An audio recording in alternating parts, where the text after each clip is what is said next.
réussi aujourd'hui à organiser une médiation et même il a eu la vie sauve pour échapper à la balle parce qu'une femme est intervenue de la part du général Jean-Claude Tifo. Ça a frustré tous les avocats de la République. Et nous avons dit que vous êtes pour l'instant l'homme qui soutenait l'avocat, qui est l'homme qui défend des causes des faibles, et que vous êtes là pour défendre les causes des faibles, et l'avocat est touché dans son amour propre. Il s'agit des avocats du barreau de l'Omanie, il s'agit des avocats du barreau de Haut-Katanga, bref, tous les avocats sont déterminés à ce qu'avec votre appui, qu'on puisse ramener le général Jean-Claude et qu'il soit jugé en urgence ici à Kinshasa. Nous avons déposé le mémo auprès du l'auditeur général et la plainte, s'il vous plaît, la dénonciation. Et nous venons également déposer auprès de vous, qui êtes pour l'instant le bastion même de la justice, en un mot, l'état de droit. Ça s'appelle vous, pour ne pas dire ça passe par vous. Voilà pourquoi ce noyau d'avocats, pour ne pas venir envahir tout le programme ici, est venu bousculer pour dire que son Excellence accepte de nous recevoir même debout pour faire entendre notre voix.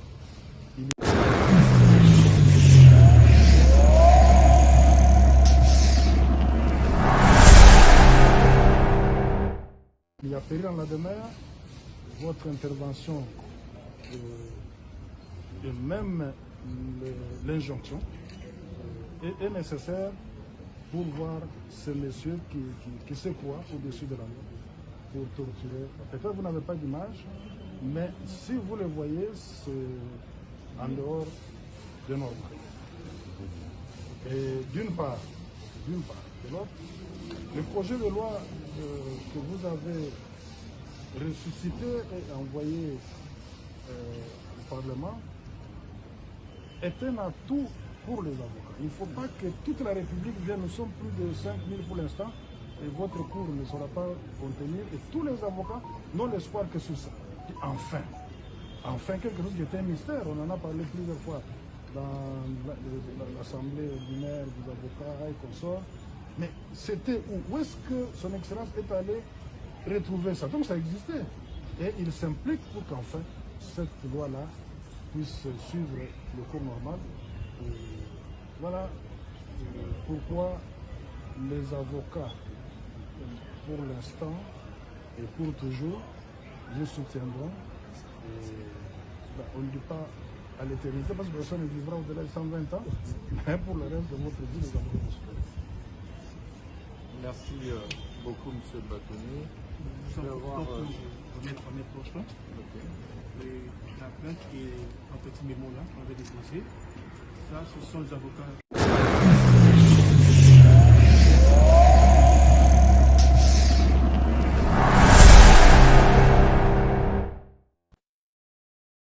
Le monde religieux en RDC est secoué par une nouvelle disposition du ministre de la Justice concernant le fonctionnement des églises et autres associations à but non lucratif dans le pays. Désormais, pour exercer comme pasteur en RDC, il faut être reconnu et agréé par l'État congolais. Quiconque s'est réveillé et se faisait appeler apôtre, voire pape. Donc même moi, je pouvais m'octroyer le titre de pape. Constant Moutaba. D'après la disposition du garde des Sceaux,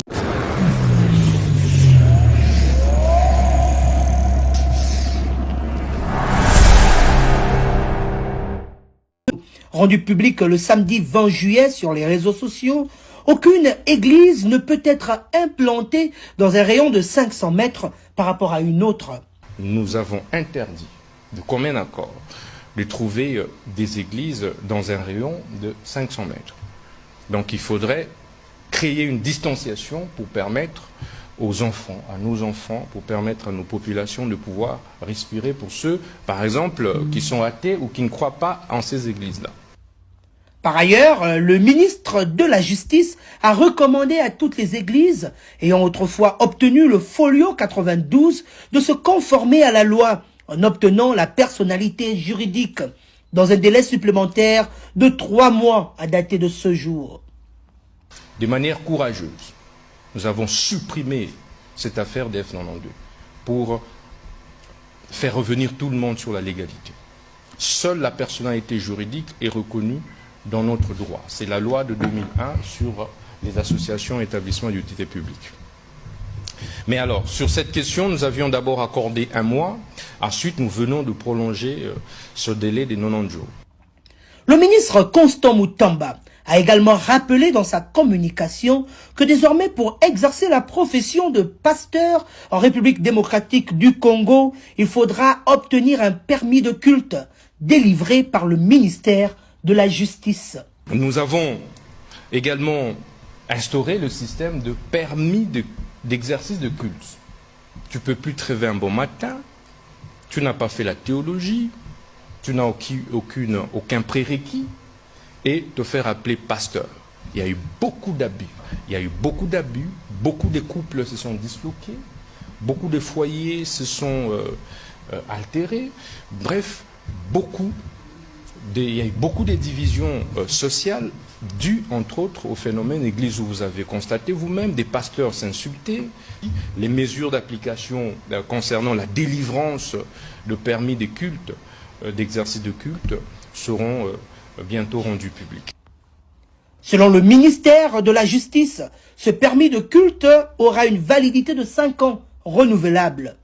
En cas de dérapage d'un pasteur, il peut être retiré et l'homme cesse d'exercer comme pasteur en RDC. Pour Gospel Cross, le frère Eliezer Komat.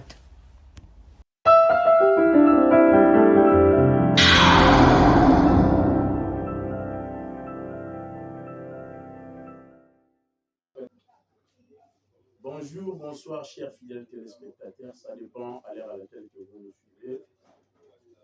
Ça, c'est votre chaîne Masséja TV. Abonnez-vous massivement et appuyez sur la cloche de notification pour ne pas rater les actualités. Vraiment, kakandenge, bon message la pesa pour l'andabiso, la chaîne Nabino et pesa Nabino, actualité télé. Yangwana, vraiment, en tout cas, vous appréciez, vous allez toujours brancher, vous allez toujours connecter la chaîne Nabino pour oui, actualité au Essengeli vraiment en temps réel. Mais Yangwana pesa je ne suis pas allé sur ces plateaux. Peut-être vous pouvez moi vraiment vous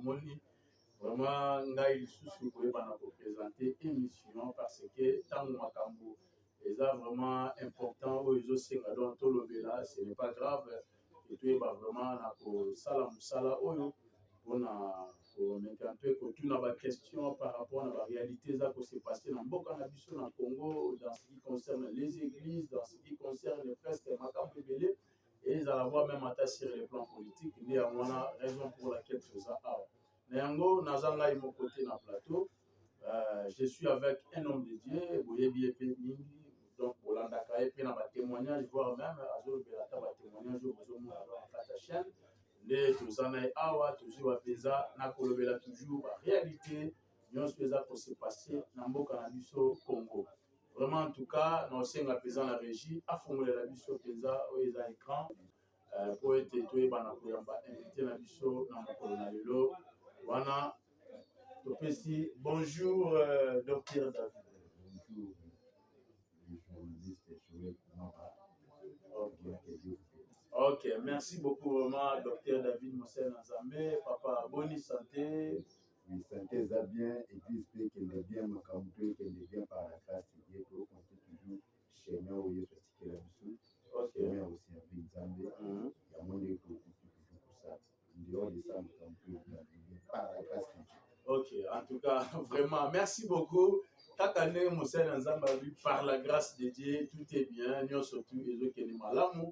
Vraiment, Nangolo, Nanzambe, l'homme de Dieu, mais ah, Tozomona, information, nous sommes dans la possession de l'actualité, parce que le ministre, Tozane Sikaye, mais c'est Constant Mutamba, Aza ministre de la Justice et garde des Sceaux, Tozomona, façon à ça donc bousculer l'église et pour nous étaler permettre à l'église union surtout ils allons pour répondre selon les critères selon les conditions d'éligibilité pour l'église esengeli ezali là surtout pour makambo ministre ye kosala wana est-ce que exactement makambo esengelaki ete na niveau ya église de réveil donc bapapa ya église de réveil to basali na nzambe oyo bazali na kati église de réveil esengelaki te bango basala mosala oyo ministre aye kosala to eza ndenge nini mpenza meke mpe koexplike biso na kati ya babiloko wana.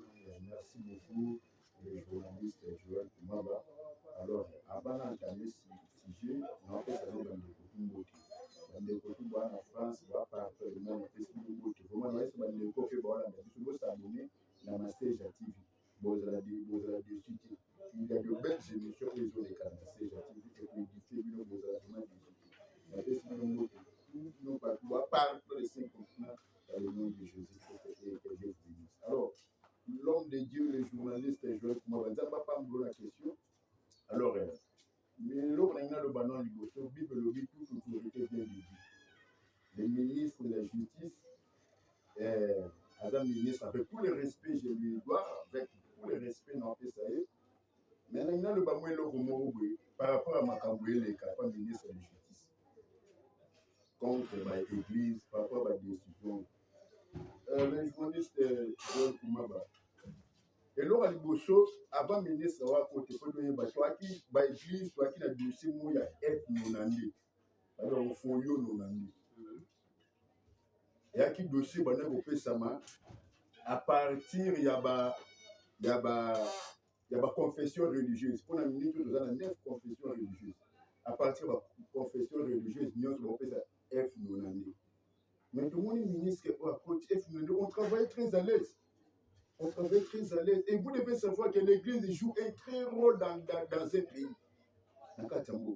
Mais tout le ministre Constant Moutamba Koti, tout le monde directement a beau F Nonandi, Folio Nonandi. Quand on a beau Folio Nonandi, tout le monde a raison qui a beau F Nonandi. Au F Nonandi, on a besoin de la personnalité juridique. Je dis oui. Personnalité juridique, on accepte. Personnalité juridique, on peut personnalité juridique. Il faut l'église tout et s'affilier et qu'il y ait une confession religieuse.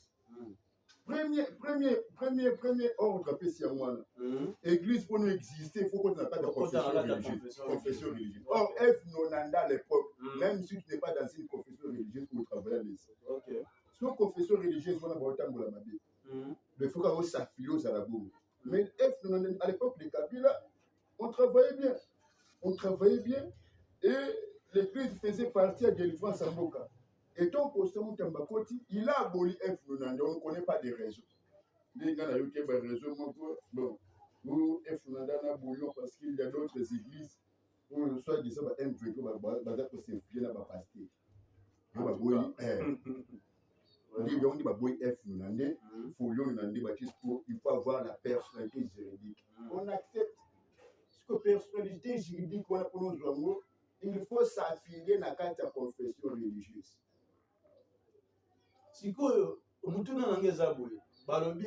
s'affilier dans la confession religieuse. Est-ce que le ministre Constant Moutamba Tango Azo Longola, donc à Longoli F Nonandewana, pour bâtir sur personnalité juridique? Est-ce que donc Moussala Azo Sala, est-ce que exactement pour nous ordre dans la carte de l'église vu que des ordres nous selon nous avons atteint nous avons pasteur ou assenté moi na boy assenté protocole le monde a kuna bodo église comme ici comme on dirait des ordres ne comme ça les mamie ce qu'on a quatre des ordres on a mis surtout donc nous avons lelo donc église comme une place donc ya bufinga wana ndeti to donc kolanda ka bakala mingi ta ba pasteur donc bazo finga na bango ce qu'on ba des ordres on a mis surtout est-ce que y a un ministre a moni que non pour na ordre donc osunga bandeko lokola bango mo bazokoka komisunga te ngape le wana za autorité naza dans na kati ya mboka est-ce que sengeli te ngana sunga bango ya kolongola babiloko mosusu ya mabe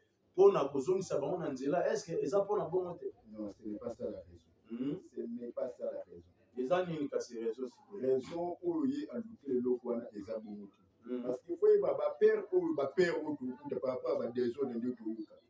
toyebaka mosala na nzambe nyonso ana badefula na berere ministre oya te mpona repesi topesa or de faux affilié parce que parmi bato baosa badesordre na bagrand oyo baza na baconfession religieuse bayokana te sikoyo napini ete bapaster nde tomona nde to makambo eleka boye na botinda koti na confession religieuse okota te osungi ete okota te napesi exemple lokola par exemple nde tomona baraka mokiso c'est un père je me respecte bamakambo nde tosala yo ebisika koti na confession religieuse asungi kafuta okota te ministre osungi te okota te ebisika koti na confession religieuse ya Dodo Kamba kuta kutosala nouvelle confession religieuse ya kir wana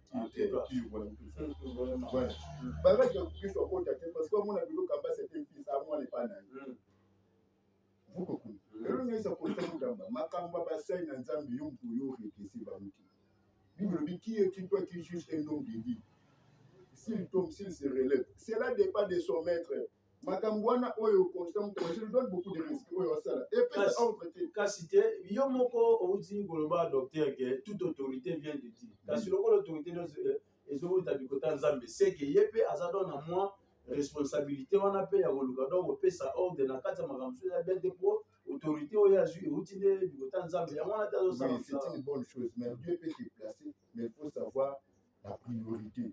Est-ce que Nzamba ko tchao ou tout est pas Nzamba est-ce que Nzamba tindi au sala makambo wana na pèse exemple à Jean-Baptiste c'est Dieu qui lui avait envoyé est-ce que Nzamba tinda cha kokota makambo wa ya makambo femme Hérodias Nzamba tinda kete otana kokota makambo wana le pasteur Joël mon journaliste je vous dis c'est que Constant Mutamba asala il résout des makambo d'église et résout des makambo d'église et ça m'a comme nous les priorité pour la ministre de la justice. Il y a beaucoup de choses.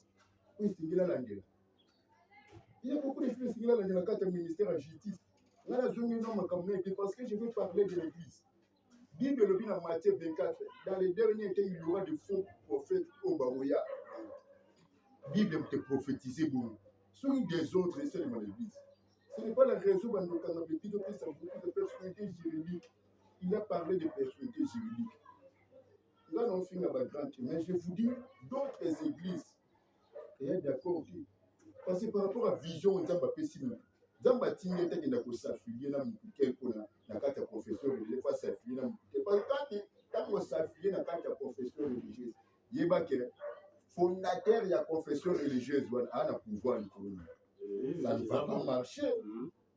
Ça ne va pas marcher. Vous comprenez? Et nous, comment il fallait pour les matières personnalité juridique, il ne fallait pas aller se s'intégrer dans la carte de confession religieuse. Mais l'église va sommer.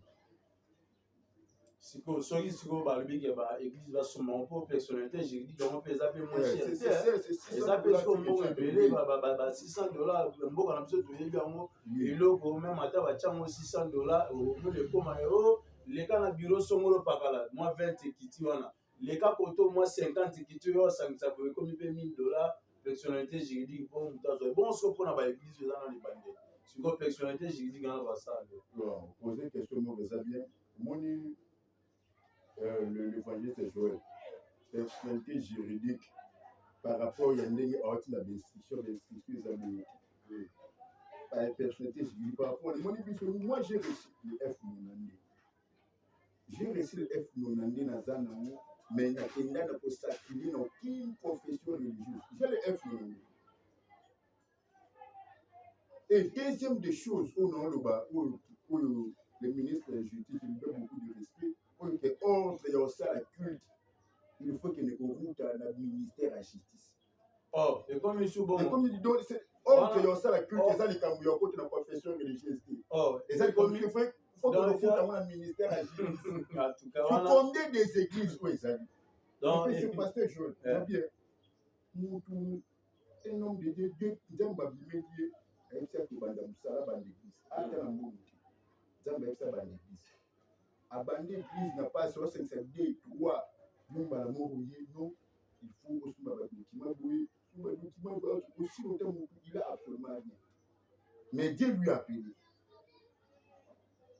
vous comprenez bah mesure ouais ça va mesurer sur l'église il va mesurer sur la même boca qu'est-ce que vous savez si les lots Badola réseau Matapé, Piazza, Kina, RDC. Est-ce que vous savez que l'église joue un grand rôle? Sans nous, on allait avoir une révolution populaire. L'église est maîtrisée par sur la foi, sur la patience, sans l'église me soulève une de ma case. Parce que les gens souffrent. Mais grâce à nos prédications, Dieu va agir en tout cas, avoir de l'espérance. La Bible dit qu'il y a de l'espérance pour tous ceux qui non seulement apaiser ça, apaiser. Mais c'est constant que Tamba doit apaiser.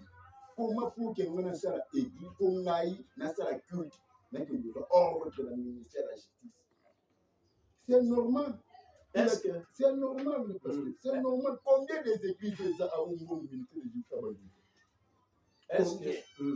Est-ce que na kati ya ba biloko nyonso tu tokomi komona peut-être ndenge olobi bongo ke mpona bamakambo oyo donc ya kosala kilte donc il faut kozwa ordre epa na ministre mpona kosala kilte. Est-ce que biloko eza te oyo tozomona même ata na bible balobelaki na mokanda ya Daniel ya roi Nebukadnezar ndenge akoma do kopesa baordre mpona makambo etali voire même ata donc pour la maman itali mboka tout a juste statut ba nyonso ba adorer statut.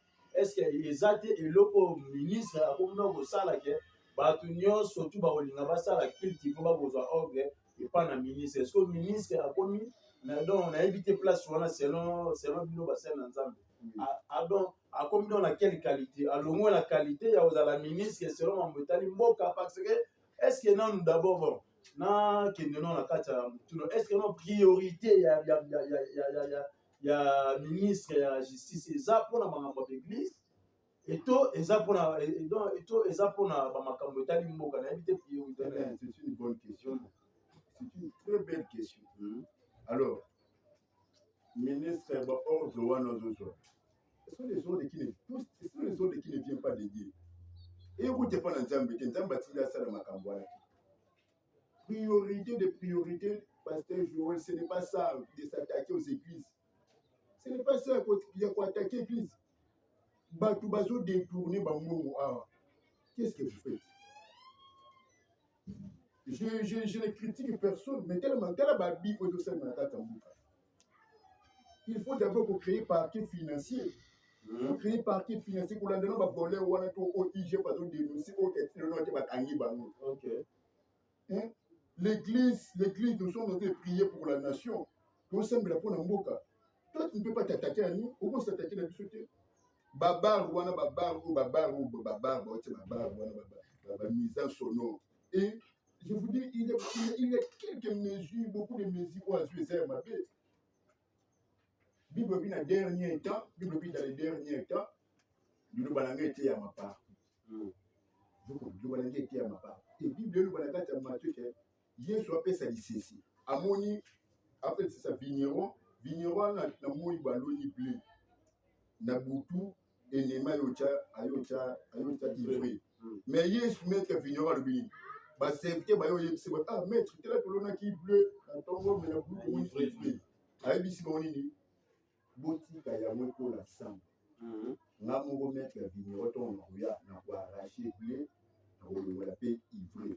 On séparé. Mais botika on va pour la sang. Ça dit quoi? Dans les églises, il y a des faux pasteurs, il y a aussi des faux prophètes. Il y a des vrais là où il y a des faux, il y a aussi des vrais. Tu ne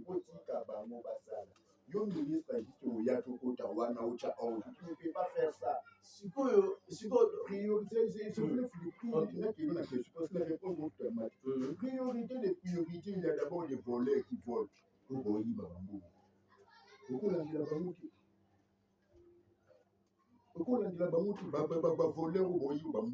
Moi, je ne suis pas Nazar contre la politicien, mais je dis ce qui est vrai. C'est une destruction de Nicolas Kazali. Je ne suis pas contre lui. Nicolas Kazali, il faut faire la dossier. La priorité, c'est le dossier lampadaire. Le dossier lampadaire. Il a dit là, le dossier, il préfère élever la nation et faire sa confiance dans la justice. Ce n'est pas les églises. Est-ce que tu veux la justice élève une nation? La justice élève une des livres des proverbes. Là, il y a un dossier lampadaire. Il y a un dossier qui 500 millions. 500 millions pour les macambus, sur le dossier sur le stade.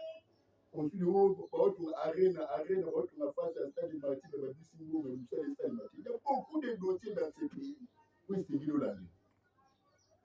Mais vous laissez la priorité. La priorité, ce n'est pas les églises. Quand déjà, on voit les signes de temps de la fin. Daniel et ça complet. Vous comprenez?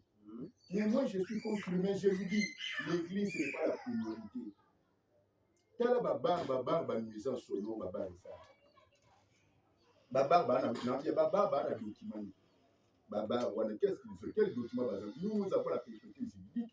Nous devons se lever dans tombe bafongoli ba atie ba aucun document. Tout ba boyo mi na masanga bossa ba ba.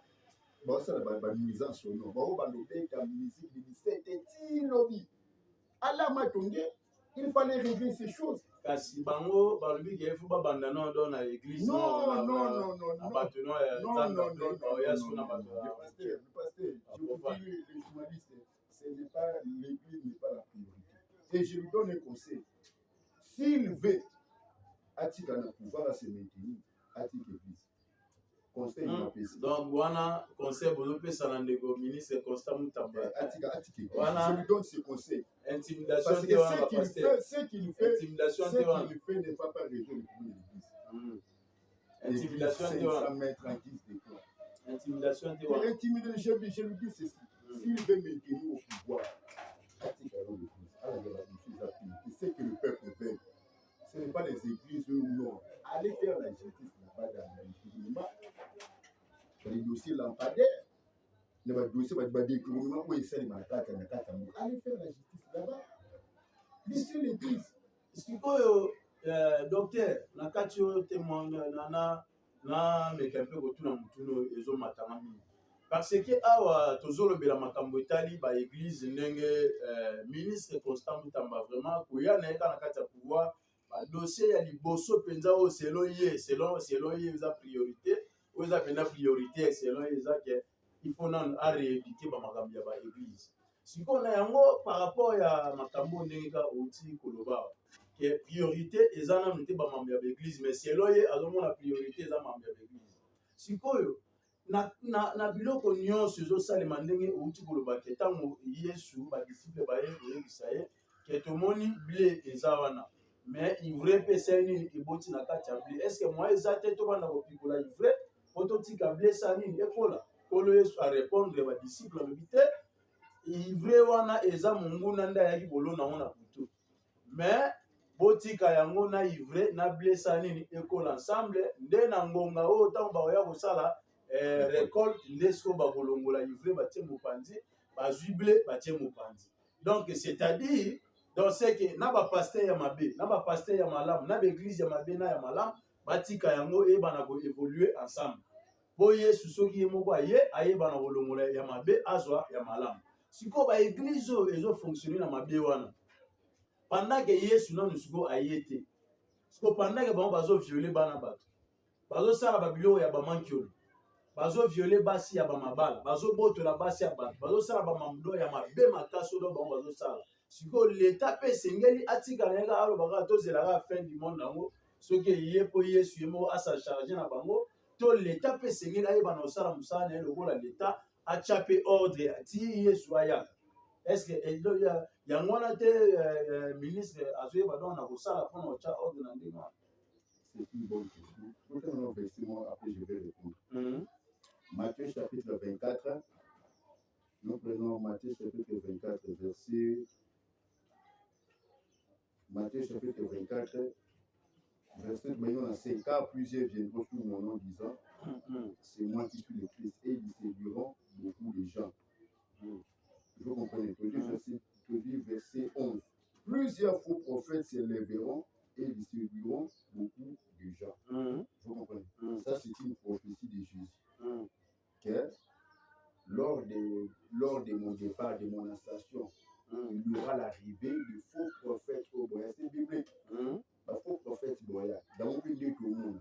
Mais pour régler, ce n'est pas ça. Quand vous suspendez, quand vous voyez que pasteur, soit des pasteurs à violer, l'État doit faire sa mission. On doit l'arrêter.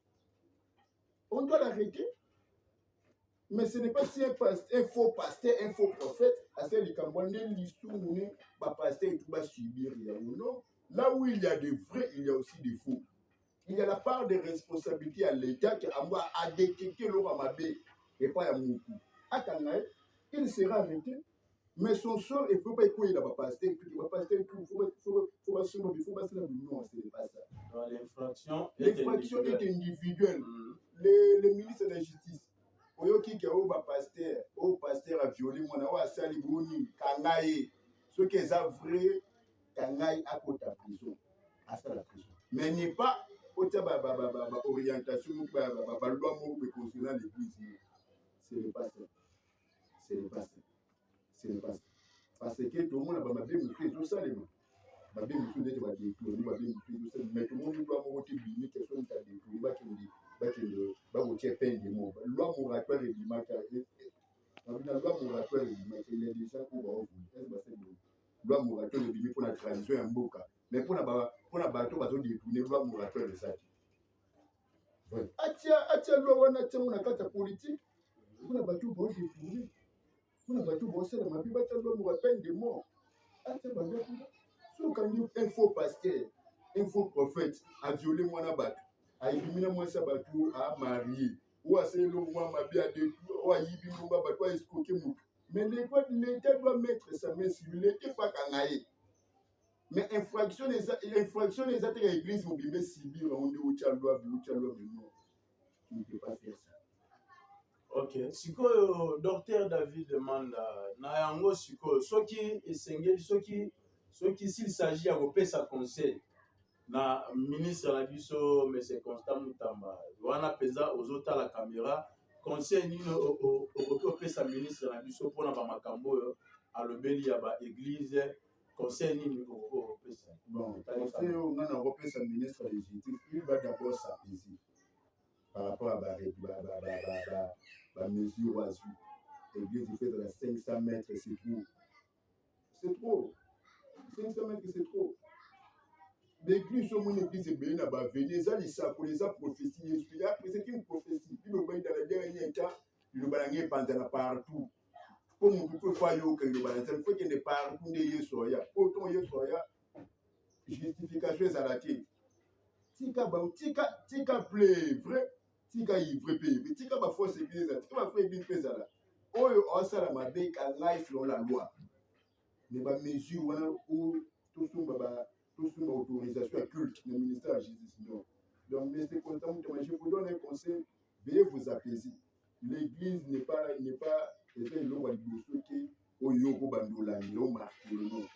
s'apaiser, ordre, parce que ça sert à rien. Ça sert à rien. Et c'est contre la volonté de Dieu.